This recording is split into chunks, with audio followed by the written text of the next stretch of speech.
Hi, I'm Rob. And I'm Rob. And this is Ask Rob and Rob. Yes, welcome to Ask Rob and Rob. It's Tuesday. That means that we have got 2 listener questions and we are about to provide 2 answers. Got some really good questions coming up. Just before we hear those though, Rob, a quick reminder of how to send in wonderful questions of your own. It's very, very simple. You can do it in multiple ways, but you only have to go to one place to do that. And that is propertyhub.net/ask. That's propertyhub.net/ask. Go there and you can get your question into us. And if you are lucky, you've got a really good question, you might appear on the show, just like Michelle has. Hello, Rob and Rob. Michelle here. I've been a listener for about 6 years. I really enjoy the free content and clarity you provide, but I also appreciate your fun, engaging delivery. So thank you. I work full-time PAYE, which, if I had no other income, puts me in the 20% tax bracket. I have 3 residential buy-to-let properties in my own name, pushing some of my income into the higher tax bracket.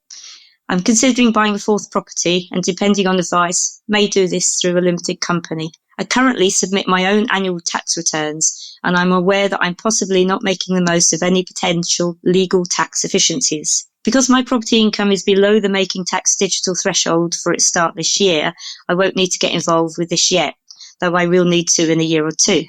With these points in mind, can you advise on how I should go about sourcing a reputable tax advisor and/or accountant that would provide me with tax planning?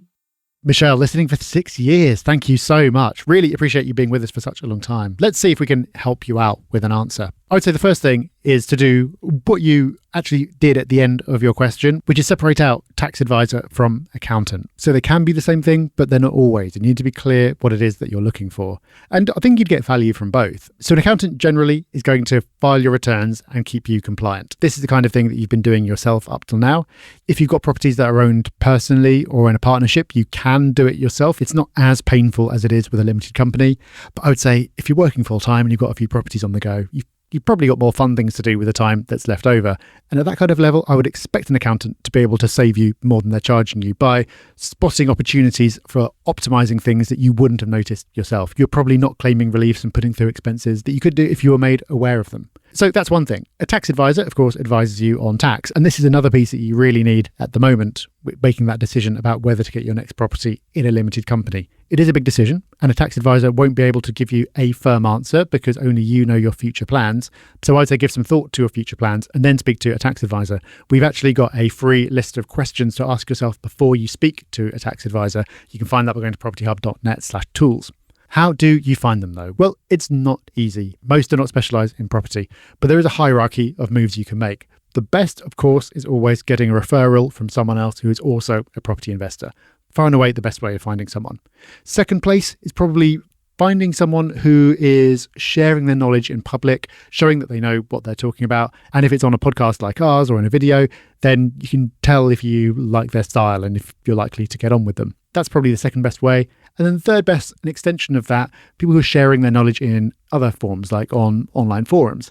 Now, these days, you don't need to be trawling through forums yourself. You can get AI to do a forum search for you and unearth the type of posts that you're interested in. Gemini is pretty good for that kind of thing, but ChatGPT or any of the others, I'm sure, would be able to do it too. Now, there is still work, and it's not easy, and it will take a bit of time, and you may need to kiss a few frogs, but it's worth it. It's like hiring any professional. It's something that you should put a bit of time into, and you should take seriously, because finding the right person will make a big, big difference. So, Michelle, thank you again. Hope that helps. Good luck, Michelle. Okay, next up, we have a question in from Frank.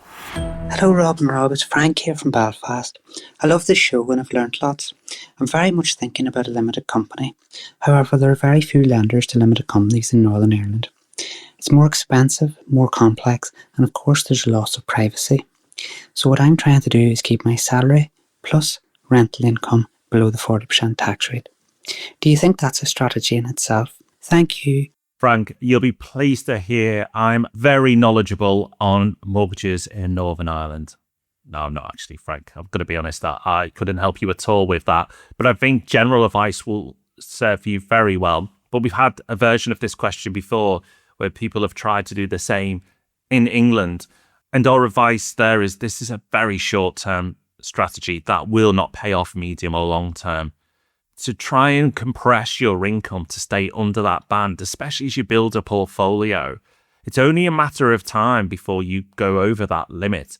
Even if you're under it today, one more buy-to-let could take you over. But if it doesn't, and you don't even build your portfolio any further, rental inflation and wage inflation will take you over at some point. So you will fall into that bracket. Now, I can't promise you that mortgages for limited companies in Northern Ireland will improve dramatically over the long term.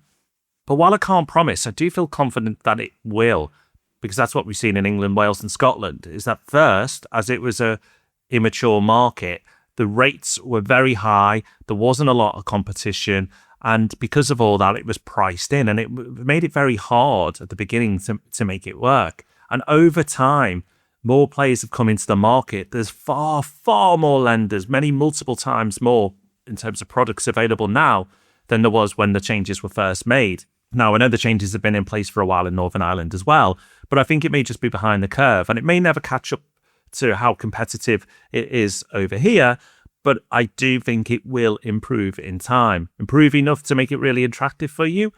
Maybe, maybe not. But what I do know is Northern Ireland is going from strength to strength in terms of capital growth and rental returns. So you are more than making up for it currently because of all the financial benefits you're getting by investing over there. So I completely understand you'd want it all as an investor and you want a competitive mortgage market as well. I think the way you're considering approaching this is really inefficient and will catch you out eventually. So look at limited company mortgages. Make sure the numbers still work. It may not be as good as you want, but if the numbers do work, then in time, hopefully, and I'd expect, things will improve for you. But whatever you decide, Frank, best of luck. Well, thank you, Frank. Thank you, Michelle. That is us done for this week. Thank you so much for listening. We'll be back to do it all again this time next week. But before then, we'll see you for the Property Podcast on Thursday. Bye-bye. Bye-bye.